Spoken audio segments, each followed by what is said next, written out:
Yang pertama, kita memahami prinsipnya terlebih dahulu.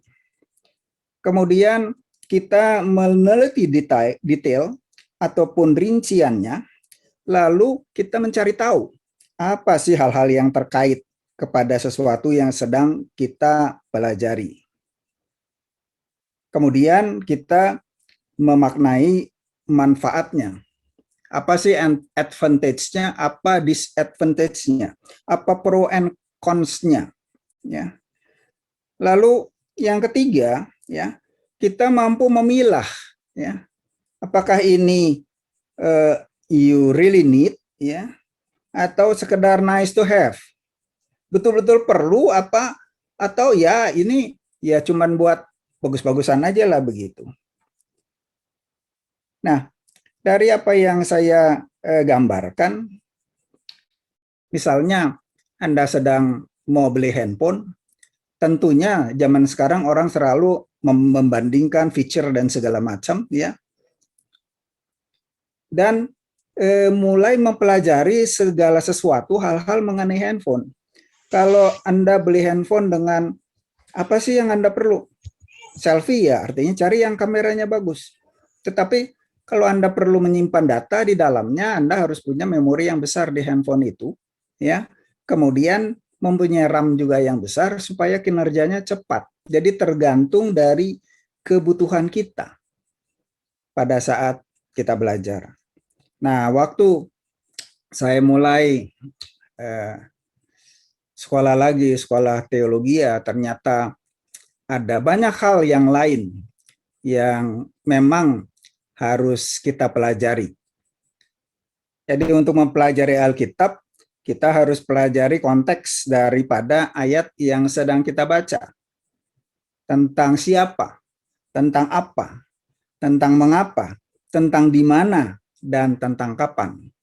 Karena Alkitab ini ditulis pada satu masa untuk segolongan orang pada masa itu.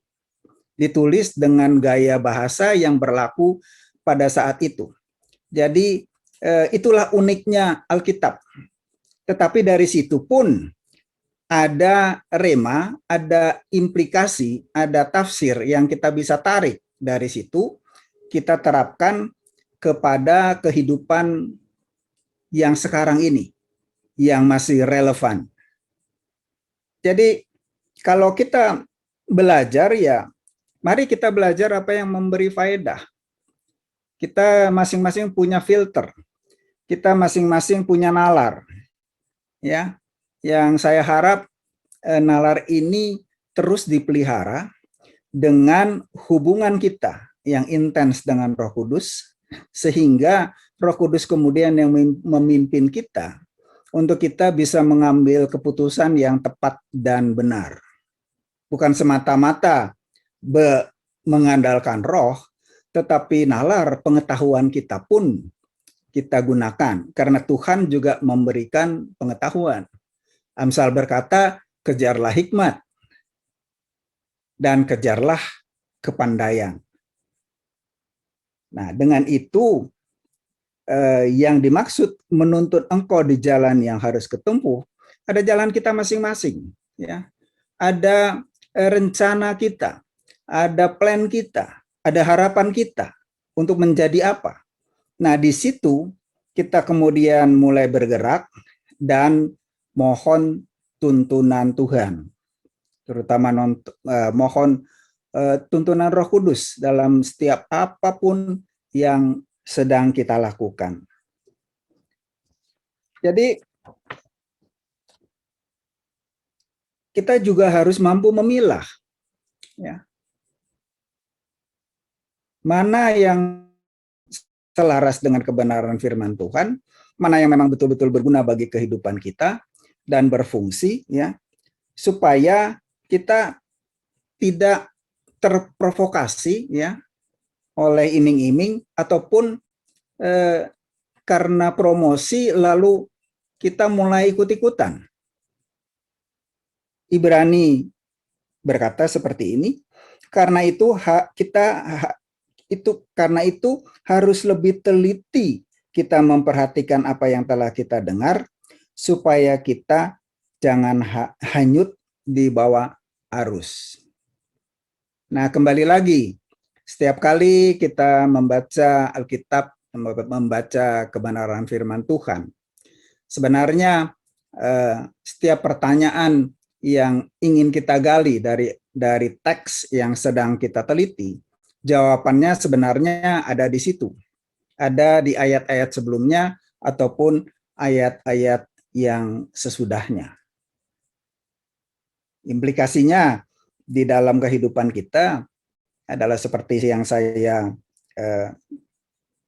katakan tadi, ya, memahami prinsip, meneliti dengan benar, ya, mencari kebenarannya, dan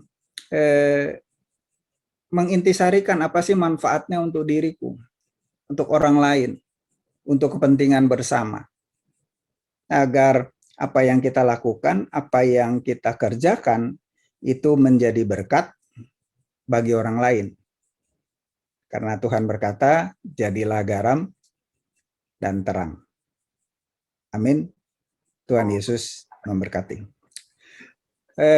Saatnya sekarang kita, dari apa yang saya paparkan, barangkali ada pertanyaan di sekitar daerah yang tadi saya sampaikan, silahkan bertanya. Kalau saya bisa menjawab, saya akan menjawab. Tetapi kalau saya tidak menemukan jawabannya, kita bisa mencari bersama-sama. Ada banyak referensi di luar sana, Anda tinggal googling. Dan barangkali minggu depan pada pertemuan yang mendatang, kita bisa membahas itu bersama-sama. Kita bisa saling membangun, dan kita bisa saling berbagi. Saya beri kesempatan, kita batasi 5 menit saja untuk satu orang kalau memberikan komentar atau kalau ada pertanyaan. Terima kasih. Oke, saya persilakan buat teman-teman yang ingin menanyakan mengenai Amsal tadi ya, Pi ya? Yesaya. Yesaya. Yesaya 48 ayat 17. Ya, Yesaya 48 ayat 17. Ya. Silakan, atau yang mau berbagi. Ajar apa yang memberi faedah dan menuntun. Atau ada yang mau berbagi kesaksian hidup. Saya persilakan. Maggie, Pak Lukas, Bu Okti, Bu siapa nih? Ariel Dara tuh. Itu Kola Jajak. Oh, Kola. Oke, atau Pak Adi, silakan.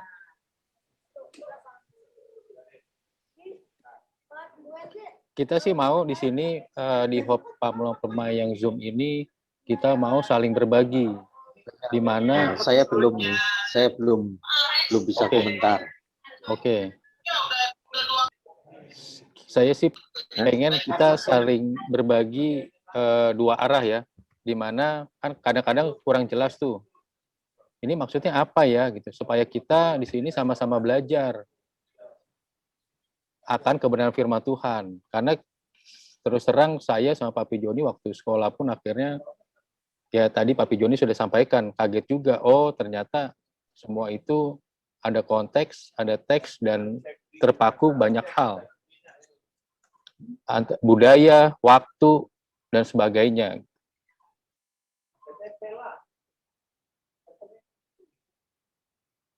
Ada yang mau bertanya? Masih malu-malu kayaknya ini pertemuan awal nih, Pi. Sebenarnya kan hidup kita mulai dari kecil sampai kita mati tidak lepas dari yang namanya belajar. Nah, apakah sih pelajaran yang bisa kita tarik dari setiap peristiwa yang kita alami? Itu sebetulnya kita bisa berbagi kepada siapa saja tentang segala hal yang bisa menyangkut membangun orang lain. Seperti itu. Ya, saya percaya masing-masing punya pengalaman lah tentang belajar. Kita kan pernah belajar formal di sekolah, tetapi belajar kehidupan adalah belajar yang sesungguhnya melalui menjalani hidup itu. Kalau sekarang saya belajar, saya sudah melalui usia saya sekian tahun, ya, saya sudah mengecap bekerja di sekuler, ya. Tetapi dari pemahaman saya tentang firman Tuhan, saya rasa kurang cukup. Sudah lama sebetulnya saya kepengen sekali sekolah, cari sekolah Alkitab atau cari sekolah yang memang mempunyai basic akademis gitu ya. Karena ada penelitian orang-orang lain yang sebetulnya kita bisa pakai sebagai bahan untuk menambah wawasan kita. Karena itu saya memutuskan untuk belajar, dan setelah saya belajar, saya cukup kaget bahwa ternyata untuk menyiapkan satu khotbah saja pun kita harus amat sangat berhati-hati. Nggak bisa kita cuma comot satu ayat, kemudian melakukan tafsir sembarangan. Karena Alkitab itu ditulis pada zamannya untuk orang yang ada di sana. Jadi kita harus berusaha mengerti kenapa sih ini ditulis, untuk siapa ditulis. Dalam situasi apa sebetulnya kitab itu ditulis. Seperti itu. Jadi saya percaya kalau kita tarik implikasinya ke masa sekarang, ada hal-hal yang menjadi pengalaman Anda yang bisa di-share, dibagi. Seperti itu. Saya lihat ada Bu Okti di sini, barangkali bisa berbagi bagaimana memulai untuk melakukan diversifikasi usaha, ya kan, dalam hal-hal yang sekarang, terus idenya dapat dari mana, dan saya percaya bahwa itu juga memberkati orang lain. Ini kan sekarang zamannya online, zamannya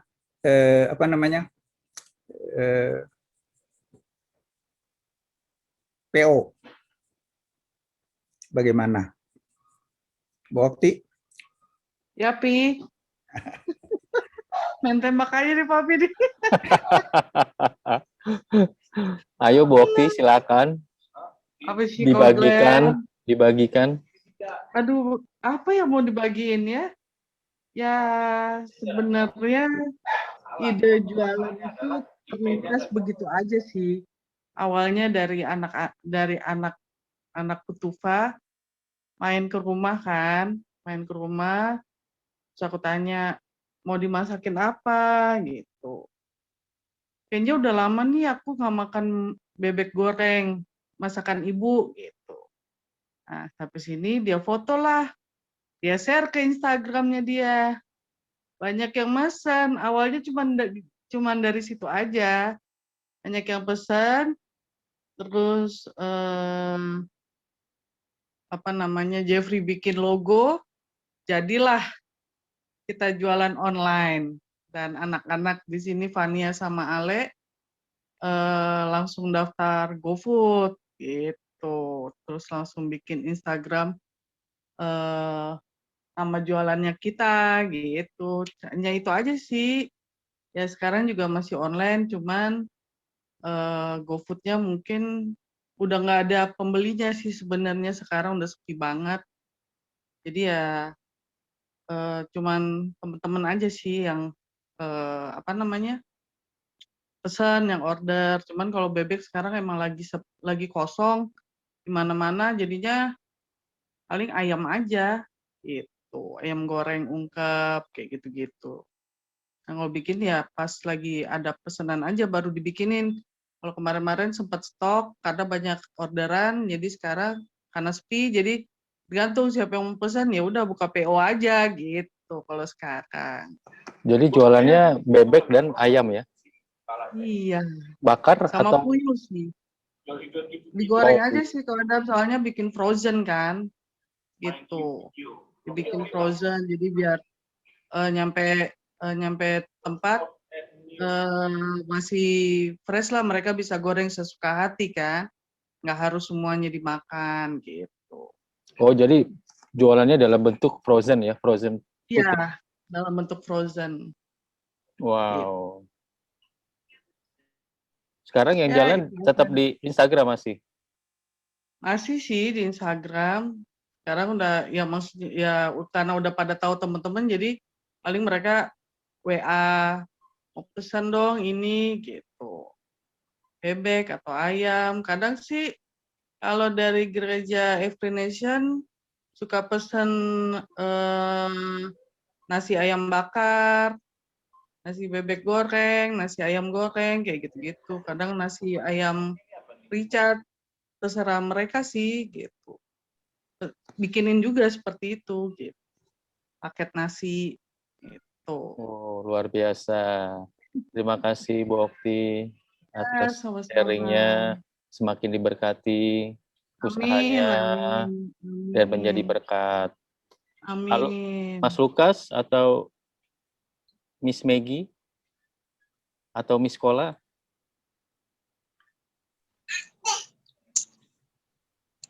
Kak Glenn, aku dikit ya. silakan. Nah, tadi diberkati dari sharingnya Papi Joni gitu kan, dari dikupas dari ayat 17 kan. Nah, biasanya kalau kayak gitu saya lihat ayat di atasnya sama lihat ayat di bawahnya gitu. Ayat di atasnya di kalimat terakhir dikatakan Tuhan Allah mengutus aku dengan rohnya, seperti khotbahnya Pak Gembala waktu hari Minggu kapan itu ngaktifin Roh Kudus ya, pelayanan Roh Kudus tadi gitu. Nah, hari-hari ini emang kita harus mengaktifkan Roh Kudus itu dalam hidup kita supaya ya seperti Kak Okti tadi bilang sekarang sepi gitu kan. Nah, ya puji Tuhan lah kalau kita masih bisa bertahan sampai sekarang itu karena anugerah Tuhan gitu. Nah, yang saya mau bagikan di sini saat kita menyerahkan hidup kita ke dalam tangan Tuhan gitu kan, kita berjalan sesuai arahan Tuhan. Di ayat 18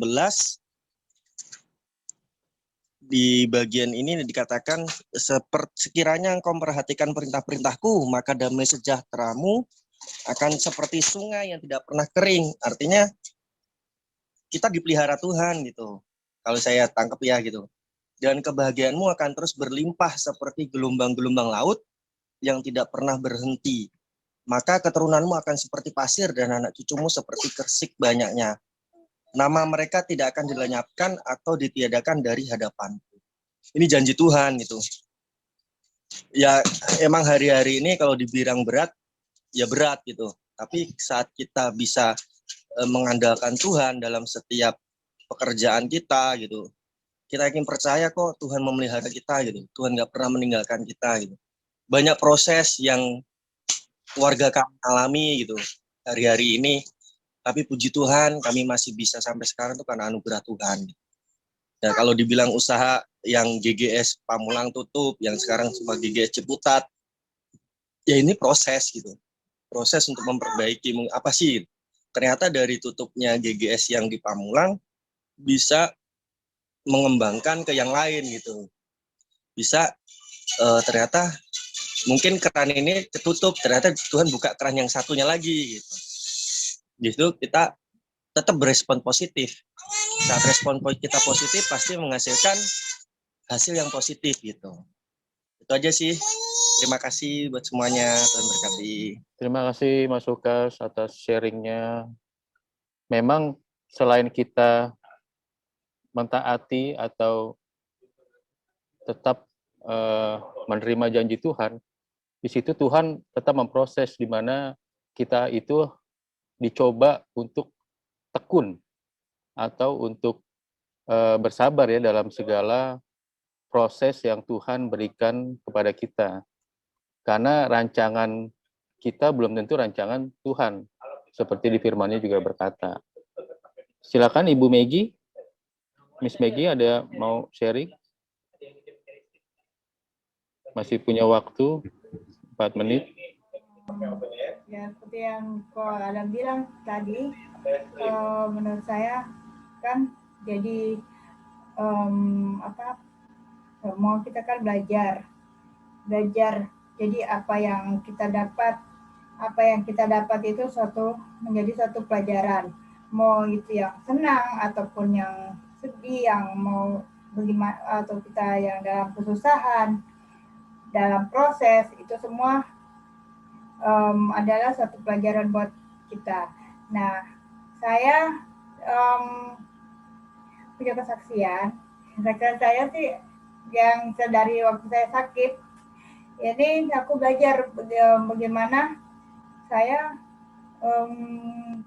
kan kalau tahu kan kalau orang sakit biasanya kan ya itu ada aja yang bisa mengeluh karena kok harus saya, kenapa mesti saya yang harus hadapi ini. Tapi dari sini, dari aku baca ini baru dari firman Tuhan yang Papi kasih, oh iya, semua itu adalah satu pelajaran bagaimana kita harus hidup yang taat kepada Tuhan, kita harus hidup kudus dengan Tuhan, kita harus mengikuti apa yang Tuhan mau.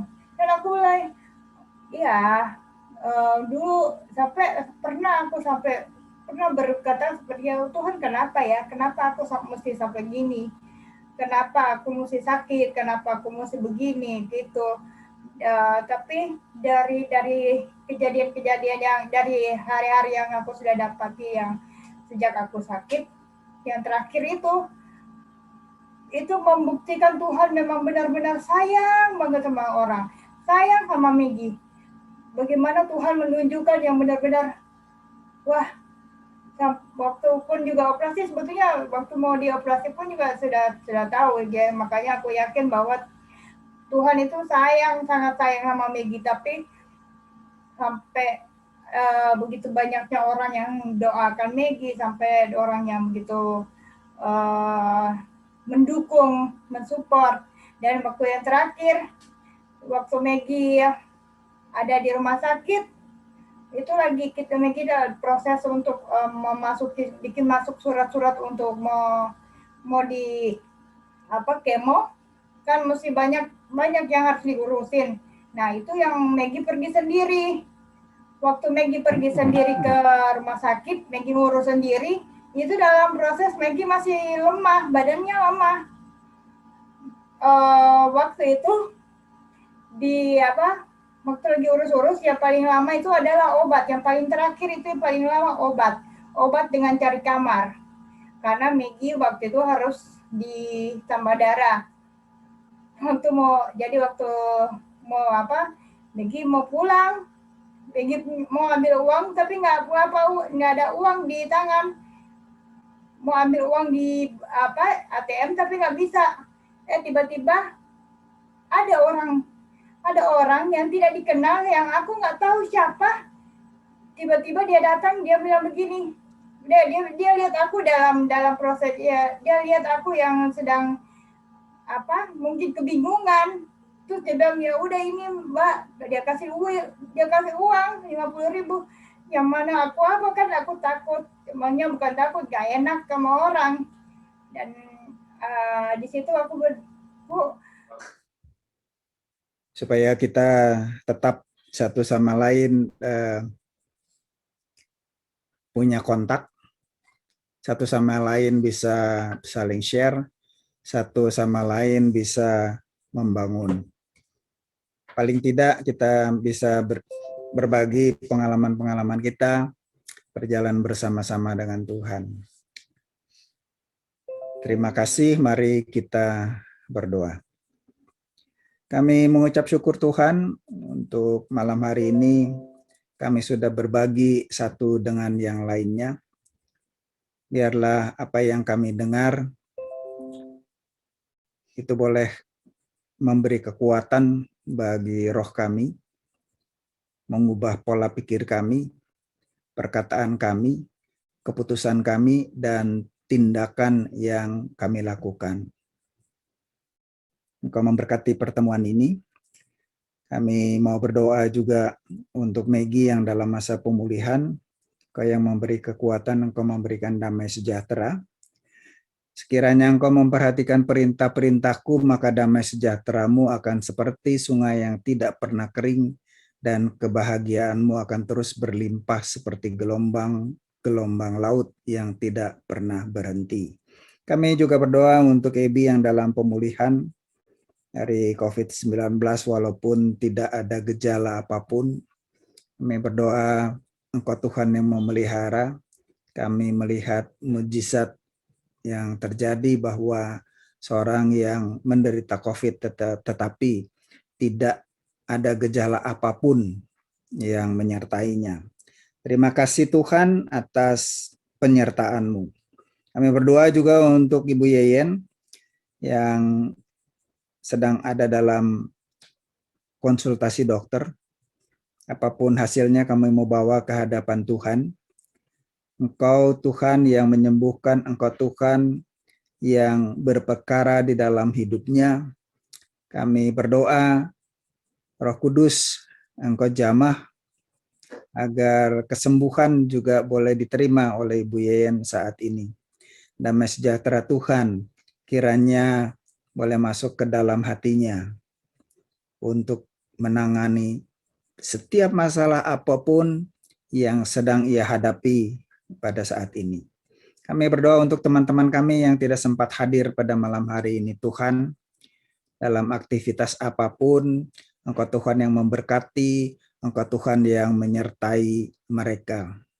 Terima kasih kalau kami akan mengakhiri pertemuan kami pada malam hari ini.